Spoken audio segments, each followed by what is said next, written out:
Na 76ª reunião dos Bilderberg tivemos algumas figuras portuguesas a participar, algumas que já tinham participado e os seus sucessores, outras que estavam na lista mas deixaram de estar, e vamos conhecer quais é que são as figuras que estiveram presentes nesta reunião, que é literalmente a reunião dos donos do mundo, é uma das maiores organizações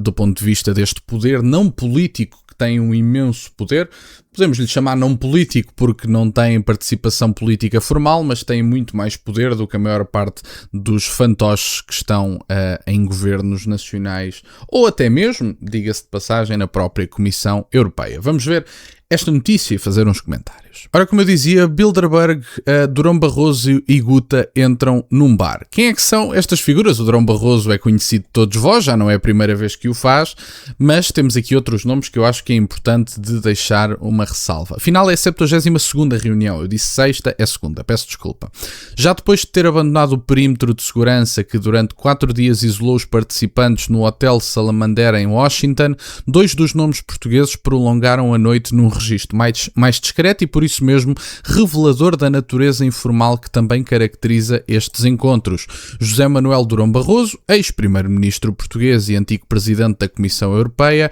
e a gestora cultural Guta Moura Guedes, a grande surpresa entre a restrita lista de convidados da reunião de Bilderberg, ficaram no bar do hotel quando praticamente todos os restantes convidados já tinham saído. Portanto, são estas figuras. António Costa, segundo sei, esteve na lista de convidados, mas deixou de estar. Relembro que Durão Barroso, se não me falha a memória, é o sucessor de Francisco Pinto Balsemão, e estas são as figuras que neste momento, apesar de haver algumas pessoas que dizem não, agora este primeiro-ministro foi eleito, a partir de agora é que as coisas vão mesmo mudar.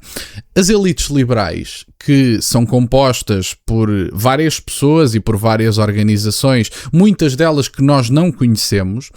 acabam por recrutar estas pessoas neste tipo de reuniões, e é neste tipo de reuniões que eu acredito, e reservo-me no direito de acreditar isso mesmo, que se decide, com raríssimas exceções, que às vezes conseguem ultrapassar as barreiras do poder político, mas são mesmo raríssimas as exceções, e que mesmo que às vezes ultrapassem as barreiras do poder político controladas pelas elites liberais e globalistas, acabam em última instância por ser controlados pós-eleição, portanto, acaba por não ser, são pouquíssimos os resistentes, digamos assim, mas basicamente temos aqui figuras portuguesas e eu acho que é importante que se saiba disto, porque estamos a falar de, mais uma vez digo, de uma das principais organizações do ponto de vista de poder não político, mas que é, em última instância, um poder bastante mais significativo. Ali, longe do acesso vedado aos jornalistas, partilharam um último copo e uma conversa demorada. Barroso tem aqui o que é que optou, isto eu não vou dizer, não interessa, e portanto acho que também estiveram a comer, isto não tem interesse nenhum, mas o importante é falarmos aqui deste histórico. Este episódio, aparentemente trivial, ganha relevância quando enquadrado na teia de relações e convites que marcaram o universo Bilderberg. Barroso integra a comissão diretiva desde 2015, ano em que sucedeu a Francisco Pinto Balsemão, e depois ainda há pessoas que me perguntam, bom, mas não gostas do Francisco Pinto Balsemão, o grande fundador disto, o fundador daquilo, a nossa democracia? Quer dizer, acho que foi literalmente o primeiro português a trazer os Bilderberg para Portugal, portanto foi o representante português dos Bilderberg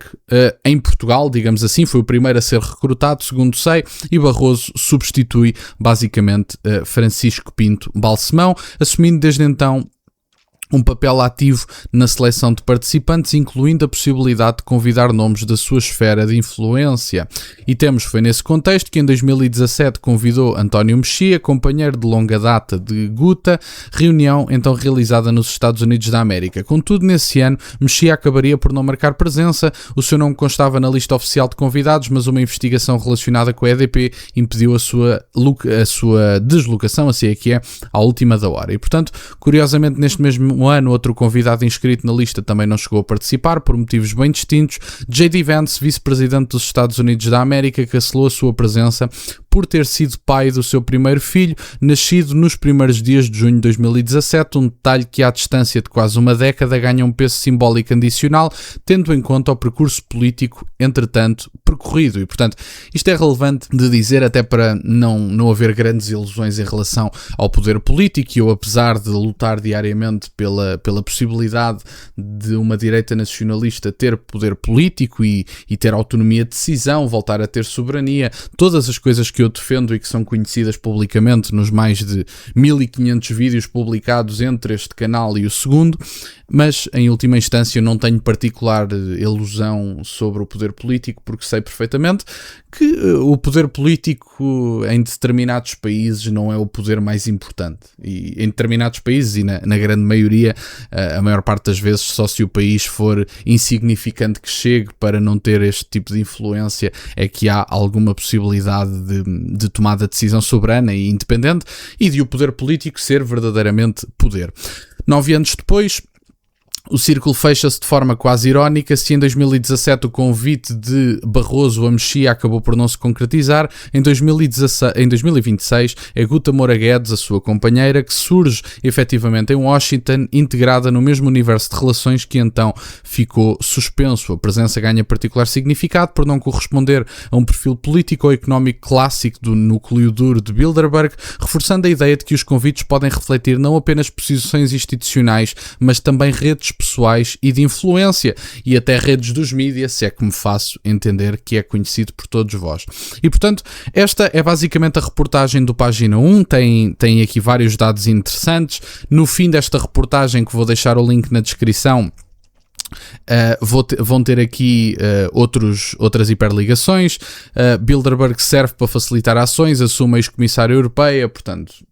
enfim, o que é possível saber à porta de Bilderberg, e Bilderberg já começou em Washington sem António Costa na lista oficial, mas Guta mantém-se. E, portanto, tem aqui basicamente esta lista que eu acho que é interessante, são alguns nomes portugueses que participaram, e quando eu às vezes falo, e ouço muitas pessoas a dizer, às vezes nos comentários, quando eu às vezes falo destas redes de influência que têm mãos nos mídias tradicionais, e o maior espelho disso e de informações que são tornadas públicas, olhem por exemplo para a Open Society Foundation do George Soros. O George Soros é uma figura que neste momento já não é a mais relevante da sociedade que ele criou, desde logo porque é o seu filho Alex Soros que tomou as rédeas do assunto. George Soros é uma figura que já está bastante velha e, portanto, enfim, a idade avança para todos, mas é um homem que, com a Open Society Foundation, é uma figura que, se vocês investigarem, já está presente em mais de 100 países, já teve parcerias com órgãos de mídia tradicionais portugueses, se não me falha a memória, pelo menos o Expresso, tenho praticamente a certeza, em que às vezes não diretamente, e esta é que é a particularidade, e são as duas particularidades que eu acho que são relevantes, às vezes não diretamente tem uma participação em determinadas parcerias, em que, por exemplo, uma organização secundária, às vezes financiada a 100% por ele, vem para Portugal e fecha uma parceria com órgãos de mídia tradicionais, e acaba evidentemente por ter um controle, porque nós sabemos que com as dificuldades financeiras que os mídia tradicionais passam atualmente, aceitar algum tipo de dinheiro é literalmente uma forma imediata de condicionamento, porque há salários para pagar e às vezes não há capacidade para gerar esse tipo de receitas. Termino com uma última nota. Estas pessoas, seja dos Bilderberg, seja por exemplo da Open Society Foundation, são pessoas que às vezes não gerem apenas o próprio dinheiro. Isto é relevante de dizer porquê? Porque eu vejo pessoas, quando eu às vezes falo de George Soros ou de Alex Soros neste momento, que dizem, bom,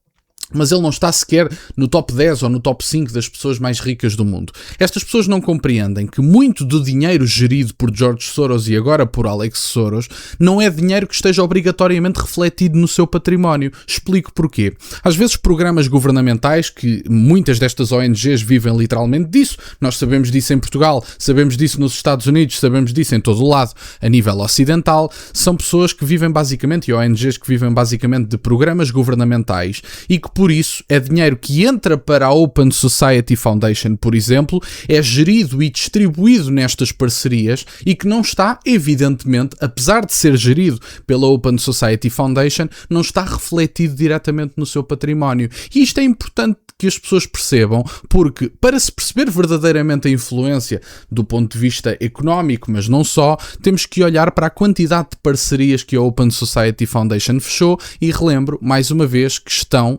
literalmente em mais de 100 países ao dia de hoje. Em parcerias com mídia tradicionais,